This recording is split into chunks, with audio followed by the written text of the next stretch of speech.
Episode 3. Master your emotions. Let them master you. Aum Namapegavaith Vasudevya. Imagine this. It is 9:17 on a Monday morning. A boardroom filled with senior executives. A billion-dollar deal is about to be signed. Months of negotiations. Thousands of hours of preparation. Years of relationship building. Everything comes down to one meeting. Suddenly, one executive loses his temper. His voice rises. His face turns red. He interrupts. He insults the other party. Within 5 minutes, the deal collapses. Months of effort, destroyed by 5 minutes of uncontrolled emotion. Now imagine another leader sitting in the same room. He hears the same criticism, faces the same pressure, experiences the same frustration. Yet, he remains calm. He listens. He pauses. He asks one thoughtful question. The tension disappears. The negotiation continues. The agreement is signed. Both leaders had the same intelligence, the same opportunity, the same challenge. The only difference: one mastered his emotions. The other became their servant. If you want to become someone who earns respect, makes wiser decisions, builds stronger relationships, and leads with confidence even during life's greatest storms, stay with me until the very end. Because mastering your emotions may become the single greatest investment you ever make in your personal and professional life. People often believe power comes from controlling others. History teaches something different. Real power begins the day you learn to control yourself. The Bhagavad Gita presents one of the greatest psychological lessons ever written. When Arjuna stood on the battlefield, he wasn't defeated by his enemies. He was overwhelmed by his own emotions. Fear, confusion, attachment, doubt. Before Lord Krishna taught him strategy, he first taught him clarity. Because a confused mind cannot make wise decisions. A disturbed heart cannot see truth clearly. Leadership always begins within. Marcus Aurelius wrote, "You have power over your mind, not outside events. Realize this and you will find strength." Read that once more. Most of our suffering begins the moment we try to control things that were never ours to control. Other people's opinions, other people's behavior, unexpected events, the past, the future. True freedom begins when we redirect our attention inward. Imagine holding a glass of water. It feels light. Hold it for 1 minute. No problem. Hold it for 1 hour. Your arm begins to ache. Hold it all day. Eventually, the pain becomes unbearable. The weight never changed. What changed was how long you held on to it. Anger works the same way. Resentment works the same way. Jealousy, fear, regret. They become heavier the longer we carry them. Sometimes the greatest act of strength is choosing to let go. Let me tell you a story. A young manager walked into his mentor's office. He was furious. "My colleague embarrassed me in front of the entire team. I'll never forgive him." The elderly mentor quietly poured 2 cups of tea. Then he asked, "Who has been suffering since yesterday?" "My colleague." The young man paused. "No, only me." The mentor smiled. "So your anger has punished only one person." And it wasn't him. The young manager never forgot that lesson. Every emotion you refuse to manage eventually begins managing you. If today's message is already speaking to your heart, pause for a moment. Write one word in the comments. Calm. Because calmness is not weakness. Calmness is controlled strength. Now here's something fascinating. Modern neuroscience tells us that when emotions become overwhelming, the emotional centers of the brain can temporarily overpower the areas responsible for reasoning and decision-making. That explains why people often say, "I don't know what came over me," or "I wasn't thinking." Exactly. They weren't. Emotion had taken control. This is why great leaders never make important decisions while angry. Never send emotional emails. Never respond immediately to harsh criticism. Never make life-changing choices in moments of emotional turbulence. Instead, pause, breathe, reflect, respond, not react. There is a beautiful Japanese proverb. The bamboo that bends is stronger than the oak that resists. Think about that. Strength isn't always loud. Sometimes strength looks like patience. Sometimes strength looks like silence. Sometimes strength looks like walking away from an argument you could easily win. Because winning the argument may cost you the relationship. Imagine driving a high-performance sports car. The engine produces extraordinary power. But imagine it has no brakes. Would you drive it? Of course not. Power without control becomes danger. Emotion is exactly like that engine. Passion, excitement, love, ambition, anger, fear. Every emotion contains enormous energy. The goal is not to eliminate emotion. The goal is to place wisdom behind the steering wheel. Chanakya wisely observed that a person who cannot control anger destroys themselves before their enemies ever have the chance. History has proven this repeatedly. Empires have fallen. Businesses have collapsed. Families have broken apart. Not because of a lack of intelligence, but because of uncontrolled emotion. Now think about your own life. How many friendships ended because someone reacted instead of responded? How many careers were damaged by one emotional outburst?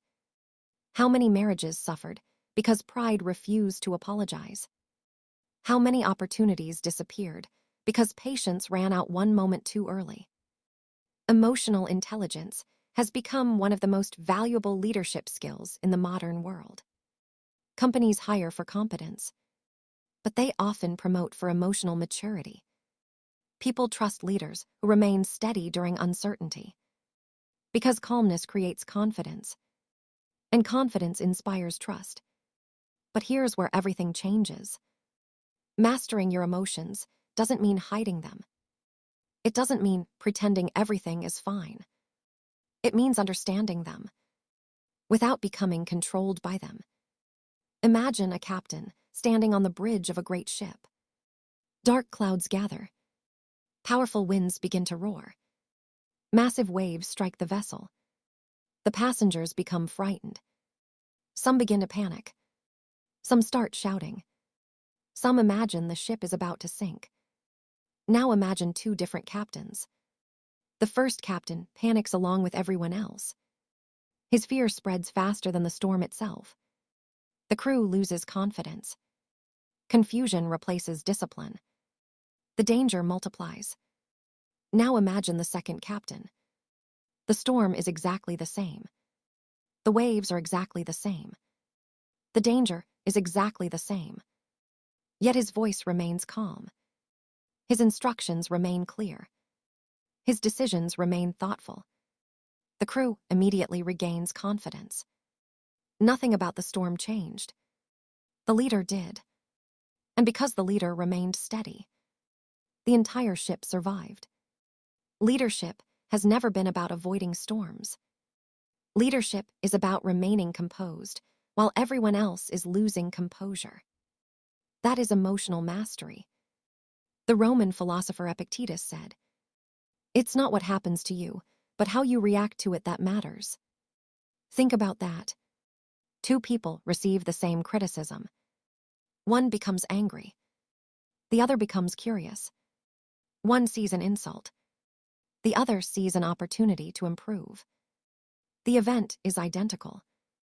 Only the interpretation changes. This is why two people can live through the same circumstance, yet create completely different lives. Imagine a father returning home after a difficult day at work. His manager criticized him. Traffic was terrible. His phone hasn't stopped ringing. He walks into his home. His little daughter runs toward him with a smile. If he carries his workplace frustration into his home, he doesn't simply damage his own peace. He unintentionally teaches his children that stress controls behavior. Now imagine another father. He sits quietly in the car for 1 minute before entering. He takes a deep breath. He thanks the divine for another day. He reminds himself, my family didn't create today's problems. He walks inside smiling. The same difficult day. Two different endings. Emotional maturity protects the people we love most. One of the greatest misconceptions about emotional control is that it requires suppressing feelings. It doesn't. Suppressed emotions eventually become resentment. Ignored emotions become stress. Hidden emotions often become illness. Wise people acknowledge emotions. They simply refuse to let emotions make important decisions. There is another lesson from nature. Have you ever watched a lake early in the morning? When the water is perfectly still, it reflects the mountains with astonishing clarity. Now imagine the same lake during a violent storm. The reflection disappears. Nothing happened to the mountain. The water simply became disturbed. The human mind works exactly the same way. A calm mind reflects reality. An agitated mind distorts it. That is why the Bhagavad Gita repeatedly teaches equanimity. Not because emotions are wrong, but because clarity disappears when emotions dominate. Viktor Frankl wrote, between stimulus and response there is a space. In that space is our power to choose. That space may last only a few seconds, but those few seconds have saved marriages, built companies, prevented wars, protected friendships, and changed destinies. The next time someone insults you, pause. The next time someone disappoints you, pause. The next time anger rises, pause. Sometimes the wisest response is the one delayed by a few moments. If today's message reminds you that true strength begins with self-mastery, write one word in the comments. Composure. Because composure is what people remember long after the crisis has passed. In today's boardrooms, the leaders who rise the highest are rarely those with the loudest voices. They are the ones who remain thoughtful under pressure. Anyone can lead when everything is going well. Real leadership appears during uncertainty. When markets fall, when projects fail, when customers complain, when deadlines become impossible, people instinctively look toward the calmest person in the room. Become that person. History gives us countless examples. Abraham Lincoln was repeatedly criticized by political opponents. Yet he often delayed responding until emotion had settled. His decisions were guided by principle, not temporary frustration. Nelson Mandela spent 27 years in prison. He emerged without allowing bitterness to define his future. Had he allowed anger to lead, history would remember a very different man. Instead, his emotional discipline united a nation. Their greatness was not merely intelligence. It was self-mastery. There is another emotion that quietly controls many lives. Fear. Fear whispers, what if I fail? What will people think? What if I'm rejected? But courage is not the absence of fear. Courage is choosing wisdom despite fear. The most successful entrepreneurs still feel fear. The greatest speakers still feel nervous. The strongest leaders still experience doubt. The difference is, they don't allow fear to become their decision maker. Fear may sit in the passenger seat, but wisdom remains behind the steering wheel. Before you begin tomorrow, ask yourself one simple question. Who is making today's decisions? My wisdom or my emotions? That single question, repeated every morning, can quietly transform your relationships, your leadership, your career, and your life. If today's episode helped you understand that mastering your emotions is one of the greatest forms of personal leadership, subscribe and continue this journey with us. Every episode is designed to help us think more clearly, live more intentionally, and grow into people who inspire trust, wisdom, and compassion.